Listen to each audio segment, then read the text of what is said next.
Buenas noches, amigos y amigas.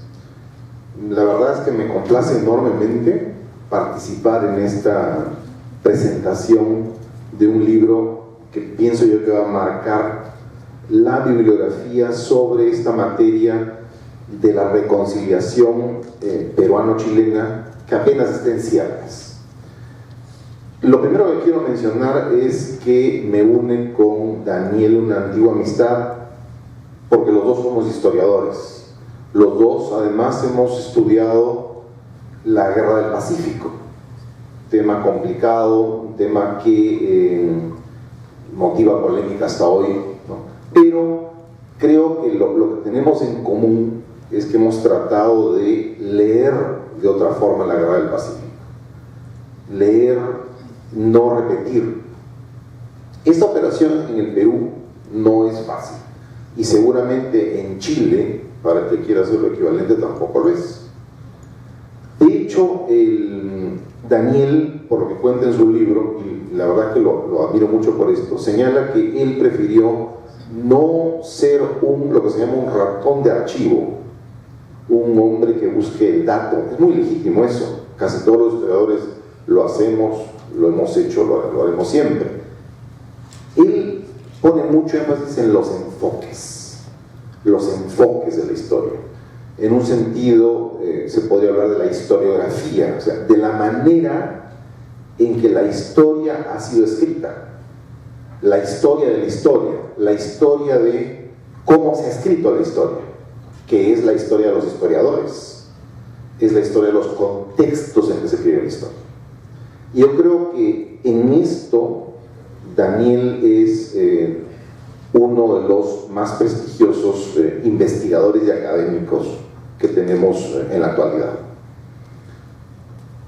Me parece además muy pertinente que el libro haya sido prologado por un eminente psicoanalista, uno de los grandes psicoanalistas, el doctor Max Hernández. ¿Cuál es la relación entre este esfuerzo y el psicoanálisis? Bueno, lo dice el propio Max Hernández. Los acontecimientos del pasado deben ser realmente digeridos, conocidos, digeridos. Si no se estudian, si no se comparan las versiones, si no se estudian las circunstancias en que las historias fueron escritas, lo que tenemos en el presente es una historia mal digerida que nos agrede, nos asalta, nos perturba, nos hace deformar la realidad. Entonces, el trabajo del historiador en esto se parece mucho al del psicoanalista: apropiarse del pasado o colocarlo en el pasado, entenderlo y dominarlo, para que el hombre o la mujer puedan seguir adelante liberado de esas cargas. Esa es la idea. Creo que, y repito, no creo que sea una coincidencia que sea el doctor Hernández el autor de este magnífico prólogo. Quería mencionar, no tengo tiempo, pero varias cosas, un libro muy rico. También hay otro aspecto de Daniel que quisiera destacar: es un académico que busca llegar a la gente. Esto no es usual en el Perú. En el Perú, debo decirlo, porque también soy diplomático y también académico historiador, hay muchos colegas humanistas que no sé por qué razón se mueven en círculos muy pequeños, 200, 300 personas entre el Perú y el exterior. Con ellos se critican, se alaban, se publican, en fin, se reseñan, pero no dejan de ser 300 personas, o 200, o hasta menos. En su libro, Daniel dice explícitamente que no quiere ser ese tipo de académico. Él quiere ser alguien que proyecte el conocimiento histórico a los que no se dedican a la historia. Y esto, la verdad, es algo extraordinario. En ese sentido, me hace recordar a un eminente periodista italiano, Indro Montanelli, que hace mucho tiempo, varias décadas, se propuso sacar la historia griega y romana de los libros, de los anaqueles antiguos, de los académicos vetustos, que solamente hablaban en términos difíciles, solamente lo hacían pues con referencias eruditas, y más bien colocarlo día a día en un periódico grande en Milán, para que el milanés común y corriente, el italiano común y corriente, lo leyera una vez a la semana, como si fuera una entrega novelada. De ese esfuerzo brotó la historia de Greci, ¿no? Y la historia de Roma, de Montanelli. Me hace recordar mucho mi amigo a este esfuerzo tan loable, ¿no? Es una difusión de calidad, ¿no? Una difusión que llegue. En cuanto a los asuntos, digamos, más específicamente referidos al libro, creo que hay ciertos temas muy importantes. Primero, su énfasis en que hemos estudiado la historia de la relación peruano-chilena enfatizando ciertas cosas, otra vez el enfoque. Se enfatizan algunas cosas, se olvidan otras. La gente casi no, hay cosas que son tan obvias y que la gente no recuerda, que hasta dan molesta. Por ejemplo, somos conscientes los peruanos de que la famosa escena en la que nuestro héroe Leoncio Prado ordenó su propia ejecución tocando en el pocillo con su cucharilla de pocillo de café, rodeado de oficiales chilenos que lloraban de pena por su heroísmo, ¿somos conscientes de que esa escena viene de una fuente chilena? Yo estoy seguro que muchos de los peruanos piensan que es un peruano que estuvo atisbando en ese momento y que recogió la escena. No es así.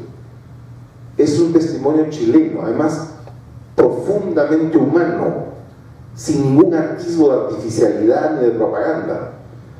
Además expresa la indignación de los oficiales chilenos en Huamachuco ante la crueldad del vencedor, su jefe, Alejandro Gorostiaga. Después lo dijeron así con su padre, en ese momento no lo iban a decir, pero después lo dijeron. Entonces hay cosas que hemos pasado por alto. Los que ponen el monumento a Leoncio Prado son los chilenos. Lo mismo, un caso que sí menciona Daniel Aptao, el combate de Aptao en febrero de 1866. Combaten juntos Prat con Grau. También está Leoncio Prado jovencito. Están, digamos, todos los grandes marinos chilenos luchando codo a codo con los peruanos, defendiendo a América, diría yo, porque hay un americanismo que está en este esfuerzo contra una agresión extranjera, en un contexto de agresiones imperialistas, ¿no? Porque las había en esa época, y sí que las había en serio. Quisiera también mencionar que creo que uno de los grandes obstáculos que tiene el recuerdo de la guerra, un recuerdo de la relación peruano-chilena en general, es la permanencia de una visión que yo podría llamar casi darwiniana. He conversado con varios historiadores tradicionales que me han sorprendido por su lenguaje casi decimonónico. En pocas palabras, me han llegado a decir que la única forma de resolver el tema con Chile es ganando una guerra contra ellos. Claro, ese es el pensamiento del siglo XIX, es el pensamiento dragoniano. Pero eso es algo, digamos, totalmente descontextualizado, que ignora no solamente el avance del derecho internacional, ignora los avances en la integración, ignora el enorme poder que tienen los medios de comunicación para conocernos mejor.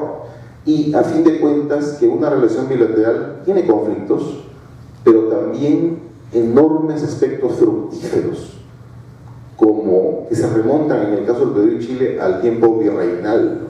No en vano, durante siglos intercambiaron el azúcar peruana con el trigo chileno. El pan que se comía en Lima en la época de la independencia era chileno, al comienzo de la República Chilena. Los obreros que construyeron el ferrocarril central en gran parte fueron chilenos, contratados por Meix. Es al revés de lo que ocurre ahora. El Perú con el guano atraía población trabajadora chilena. Entonces, en fin, tenemos una serie de temas. Sí tengo también mis pequeñas discrepancias amigables como historiador, no dejan de haber. Hay una parte en la que Daniel señala que la fuerza culpable del tratado secreto, malhadado tratado secreto, por cierto, entre el Perú y Bolivia, fue la diplomacia peruana. Y yo creo que es un tema de términos, porque en realidad hay que distinguir entre la diplomacia y la política exterior. La política exterior es la que dirige y señala el presidente de la República.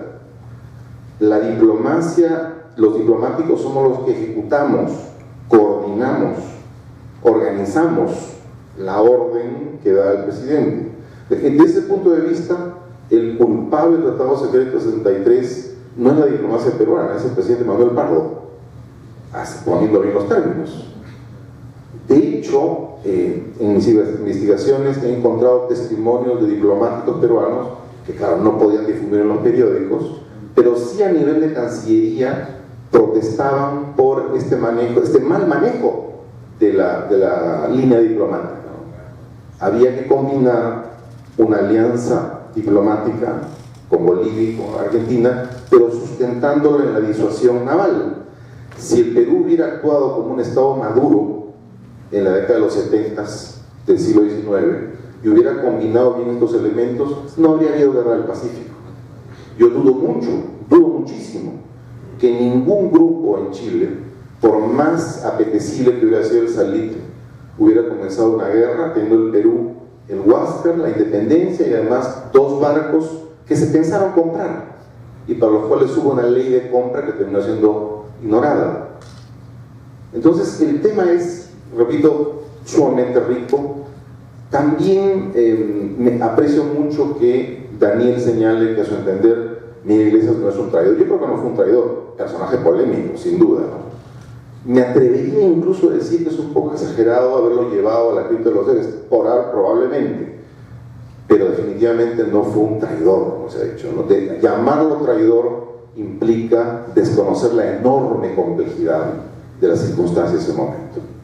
Quisiera solamente concluir estas palabras porque tengo poquísimo tiempo, haciendo una alusión al tema de fondo del libro, tangencial, el tema de La Haya. Soy diplomático de carrera y me enorgullece, nos enorgullece a los diplomáticos el equipo que manejó este tema. Lo manejó además en un sentido de política de Estado. Es otro mensaje de este libro. Decía Manuel González Prada que en un tono amargo, un tono revanchista en su época, en su contexto, que el porvenir nos debió una victoria. Bueno, a fin de cuentas esa victoria ha llegado, pero no solo para el Perú, ha llegado también para Chile. La victoria del derecho internacional es la victoria de las políticas de Estado, es el cimiento de la integración. Y yo creo que desde ese punto de vista tenemos que destacar esta importancia que tiene mantener una línea de Estado como sociedad y como Estado-nación. Eso, por ciertamente, depende de nosotros. Depende de nosotros. Creo que lo que ha pasado en La Haya es una gran lección para el pueblo. Una gran lección que no debemos dejar pasar. Muchísimas gracias.